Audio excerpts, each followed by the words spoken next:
নমস্কার বন্ধুরা, আপনারা দেখছেন এসজি পেট। তো এই যে সবাইকে খেতে দিয়ে দিয়েছি। এই যে আমার ছেলে গোলা পায়রা এসেও খায়। এই যে সবাইকে খেতে দিয়েছি, এই যে খাচ্ছে। তো আজকে ভিডিওটা করা যাওয়ার উপরে একটা গুরুত্বপূর্ণ জিনিস, সেটা দেখাবো একটু সবাইকে। এই যে বন্ধুরা, এই যে সেই গুরুত্বপূর্ণ জিনিসটা, এটা হচ্ছে আমাদের এখানে কালকে খুব বৃষ্টি হয়েছে। তো ঠান্ডা গরমের ওয়েদার এখন চেঞ্জ হচ্ছে, ওয়েদার খুব, সেই জন্য আর কি এই জলটা এখন পায়রাগুলোকে দেবো খেতে। এই জলটা দিলে ইমিউনিটি পাওয়ারও ঠিক থাকবে, আর সর্দি কাশিটা হবে না, কারোরই ঠান্ডা লাগবে না আর কি। এই জলটা কীভাবে দিতে হয় সেটা একটু দেখিয়ে দিই। একটা মাটির পাত্র নিয়ে নেবেন, দিয়ে এই যে জলটা দিয়ে দিলাম। এর মধ্যে তুলসী পাতা আছে, তেজপাতা রয়েছে, ঠিক আছে, সজনে গাছের পাতা রয়েছে, আদা আছে, রসুন আছে, যাতে আর কি যেরকম আমাদের মানুষের খাই আর মানে ঠান্ডা না লাগলে, তো সেরকম ওদেরও জন্য বানানো জলটা।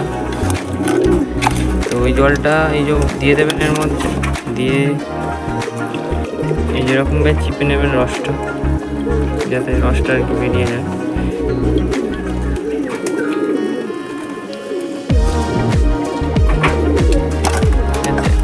এইভাবে পায়রাগুলোকে দেবেন যখন ওয়েদার চেঞ্জ হবে তখন, তাহলে কোনো পায়রা ঠান্ডা লাগবে না, তাহলে সর্দি কাশি হলে অনেক হজমের অসুবিধা হয়। তো চলুন বন্ধুরা, পায়রাগুলোকে এই জলটা কেমন করে খায় সেটা দেখুন বন্ধুরা, পায়রাগুলোকে দেওয়া মাত্রই কীরকম এক্ষুনি সব খেতে চলে আসবে। দেখুন,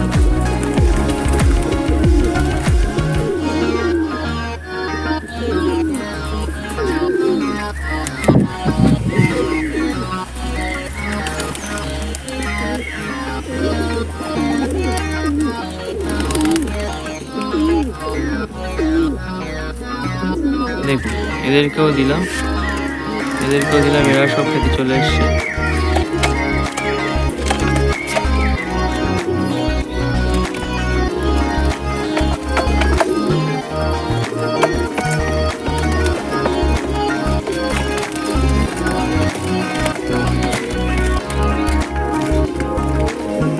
তো দেখুন, ওয়েদার যতই চেঞ্জ হোক আমার সব পায়রাই ফিট আছে।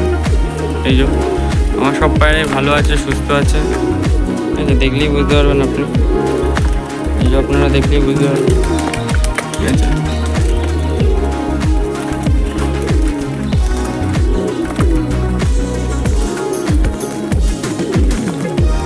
আজকের ভিডিওটা আর বেশি বড় করব না।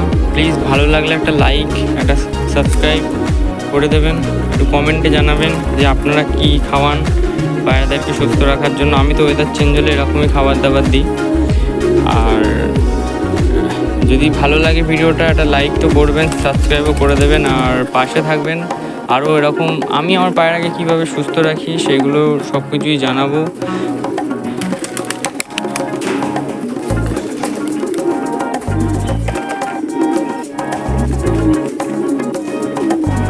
দেখুন সব সুস্থ আছে, সব ফিট আছে। আর বেশি বড় করবো না ভিডিওটা, এইটুকুনি থাক। ভালো লাগলে একটা লাইক করে দেবেন প্লিজ, রিকোয়েস্ট সবাইকে একটু সাপোর্ট করুন। টাটা সবাইকে।